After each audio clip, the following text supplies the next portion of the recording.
दोस्तों, हमारे जीवन में हम पर कई प्रकार की नेगेटिविटी हावी है। वो चाहे समाचार पत्रों में, हमारे मन में, संगी साथियों से, परिवारों की चर्चा से, या चाहे कहाँ कहाँ, जाने कहाँ कहाँ।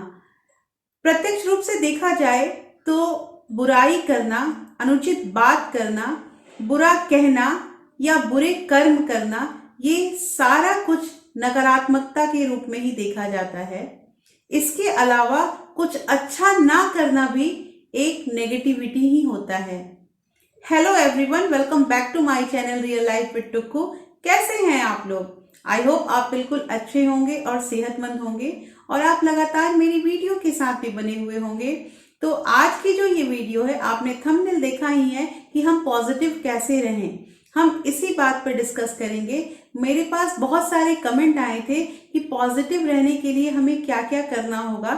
तो यहाँ मैं आपको क्लियर कर दूं कि पॉजिटिव रहना और पॉजिटिव थॉट, ये दोनों में बहुत अंतर है। तो फिलहाल हम पॉजिटिव रहने की बात करेंगे।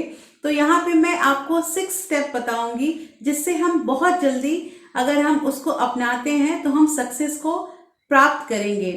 तो चलिए स्टार्ट करते हैं वीडियो को। तो अंत तक वीडियोस में जरूर बने रहिएगा। और हाँ, अगर नए हैं तो प्लीज सब्सक्राइब कीजिए रियल लाइफ विद टुक्कू को, और साथ में जो बेल आइकन है उसे भी जरूर प्रेस कर दीजिएगा ताकि आपको मेरे आने वाले नए वीडियो के सारे नोटिफिकेशन जल्द से जल्द मिले। तो let's get start the video. तो सबसे पहले सिरला रूपा गोस्वामी जी का जो वो श्लोक है, उस श्लोक में उन्होंने 6 स्टेप्स बताए हैं जिससे हम सक्सेस को बहुत जल्द प्राप्त करेंगे। उनका श्लोक है कि उत्साहात निश्चयात धैर्यात तत्तत् कर्म प्रवर्तनात् संगत त्यागात् सतोवृते सद्विर भक्ति प्रसिद्धति। मतलब अगर प्रसिद्धि पानी है हमें, तो हमें ये जो 6 स्टेप उन्होंने बताए हैं ये सारा फॉलो करना पड़ेगा। तो चलिए देखते हैं। पहला उन्होंने बताया था उत्साह। उत्साह बहुत जरूरी है हमारे जीवन में। पॉजिटिव रहने के लिए, सकारात्मक ऊर्जा जारी रखने के लिए उत्साह रहना बहुत जरूरी है। अब जो लोग उत्साहित रहते हैं उनका बॉडी लैंग्वेज से पता चल जाता है, वो पूरे जोश में भरे रहते हैं।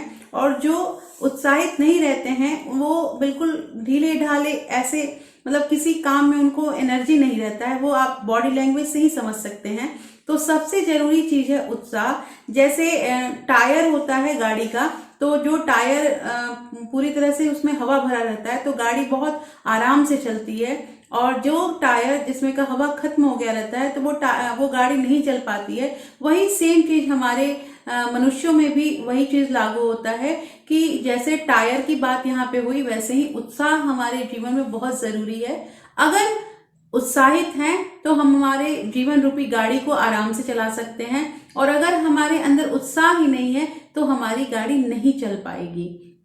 और जिसके अंदर ये उत्साह जागृत हो गया, जैसे जो घरघोर अंधेरा होता है और उसमें स्टार जो है वो साइन करते हैं, तो अंधेरे में भी उन्हें अपने रोशनी के लिए कोई रोक नहीं सकता है। उसी तरह जो उत्साहित पर्सन होते हैं, जिसके अंदर पूरी तरह से एनर्जी भरी हुई रहती है, वो कहीं भी अपना काम जो है वो छोड़ते नहीं है। तो पहला यही है कि अपने जीवन में उत्साह को भरें।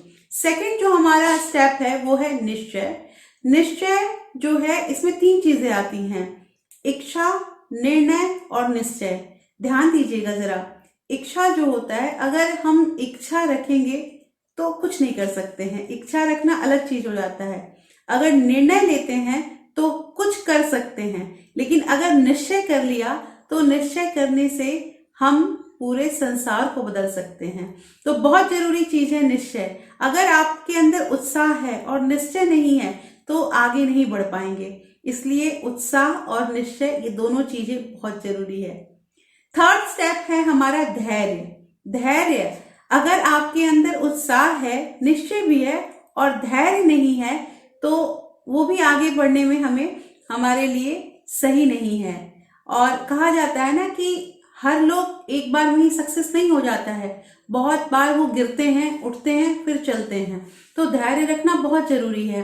कहा जाता है कि falling down is an accident, falling down is an accident, but staying down is your choice. आप गिर गए तो ये एक घटना घटी है, लेकिन अगर हम गिरे ही रह गए तो ये तो हमारा चॉइस है कि हम गिरे ही रहें या उठ के चलें। तो इसे ही कहते हैं धैर्य। तो उत्साह भी हो गया, निश्चय भी हो गया और धैर्य। और माने कि हमारे पास धैर्य है और उत्साह नहीं है तो फिर भी हम आगे नहीं चल पाएंगे। तो तीनों एक दूसरे के पूरक हुए। 3 बातें उन्होंने कहा था, उत्साहात, निश्चयात, धैर्यात। तो यहाँ पे तीनों बात हो गई। 4th बात उन्होंने कहा है तत्तत् कर्म प्रवर्तनम।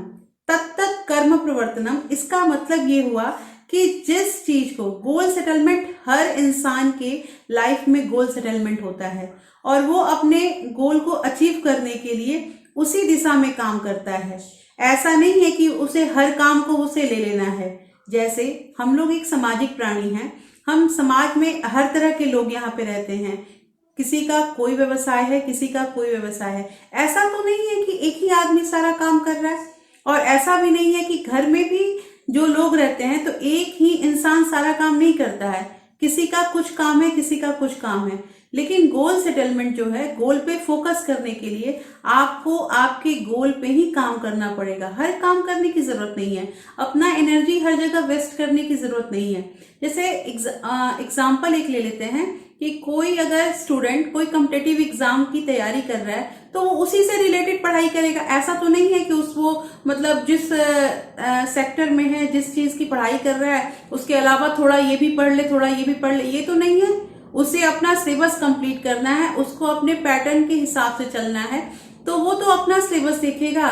तो वही है कि सारे लोगों के जिंदगी में लक्ष्य निर्धारित रहता है और उनको उसी दिशा में काम करना चाहिए। हर दिशा में काम करने की जरूरत नहीं है, टाइम मैनेजमेंट करना बहुत जरूरी है। तो यहाँ पे 4 चीजें हो गई जो गोस्वामी जी ने कही थी। और अब हमारा 5th जो है वो है संगत त्यागात। देखिए बहुत इंपॉर्टेंट बात है ये संगत त्यागात जो कहा जा रहा है। कहने का मतलब कि हमारे आसपास बहुत नेगेटिव लोग हैं और वो आप खुद पहचान सकते हैं कि कौन नेगेटिव है, जो आपको गलत चीज सिखाता है। हर इंसान के दिमाग है, वो समझता है कि क्या सही है क्या गलत है। लेकिन अगर हमें कोई गलत चीज सिखाता है, गलत बातें बताता है और उसको करने से जीवन में हानि है, तो वैसे संगत को हमें छोड़ देना चाहिए, त्याग कर देना चाहिए। ये गोस्वामी जी का 5th स्टेप है। जैसे कि आप महाभारत में ही देख लो, रामायण में ही देख लो, शकुनी और मंथरा का साथ देने से क्या फायदा हुआ, क्या नुकसान हुआ, ये आप देख ही रहे हो। कौरव का क्या हुआ, विनाश हुआ उनका। तो यही कहा जाता है कि जो नेगेटिव पर्सन है उनका साथ तुरंत छोड़ दें, क्योंकि उनसे आप जीवन में कभी तरक्की नहीं कर सकते हैं। उसके बाद जो 6th स्टेप है उनका प्रसिद्धि पाने के लिए, सक्सेस पाने के लिए, वो है सतोवृत्ति। सतो मतलब सही लोगों का साथ लें। जो सही लोग हैं, जो आपको सही चीजें समझाते हैं, जो आपके जिंदगी में हमेशा पॉजिटिव बात कहते हैं, उनके साथ रहिए, उनसे विचार विमर्श कीजिए। फॉर एग्जाम्पल आप महाभारत में देख लो, भगवान श्री कृष्ण ने सही बातें बताई और पांडव इतना स्ट्रगल करने के बाद भी विजय उन्हीं को मिला। तो ये मैं यहाँ पे एक एग्जाम्पल बता रही हूँ। तो आप एक पेपर लो और 3 उसमें पर्सन का नाम लिखो जो नेगेटिविटी से भरे हुए हैं, जिन्हें आपको छोड़ना है, और 3 ऐसे लोगों का नाम लिखिए जो पॉजिटिव हैं बिल्कुल और आपको अच्छी चीजें सिखाते हैं, उनका ही आपको संगत रखना है। तो ये 6 स्टेप मैंने बताए गोस्वामी जी के श्लोक के थ्रू, और ये जो 6 स्टेप है ये सक्सेस पाने के लिए बहुत जरूरी है। पॉजिटिव एनर्जी हमारे अंदर रहेगी तभी तो हम लाइफ में कुछ कर सकते हैं। होपफुली आपको ये सारे स्टेप मेरे अच्छे लगे होंगे, और अगर कोई और बात है तो प्लीज आप कमेंट सेक्शन में मुझे बता सकते हैं, मैं जरूर उस पर भी विचार करूंगी। और अगर आपको नए किसी टॉपिक पे मेरे से डिस्कशन करना है तो आप कमेंट कीजिए, मैं उस पर भी वीडियो बहुत जल्द बनाऊंगी। और आप लोगों के प्यार और सपोर्ट से मुझे बहुत अच्छा लग रहा है, मैं बहुत आगे जा रही हूँ। प्लीज दोस्तों अपना प्यार ऐसे ही बनाए रखिएगा और मुझे सपोर्ट कीजिएगा, और सब्सक्राइब कीजिए रियल लाइफ विद टुकू को। और फिर मैं मिलती हूँ आपसे एक नए वीडियो के साथ। तब तक के लिए thank you, thanks for watching.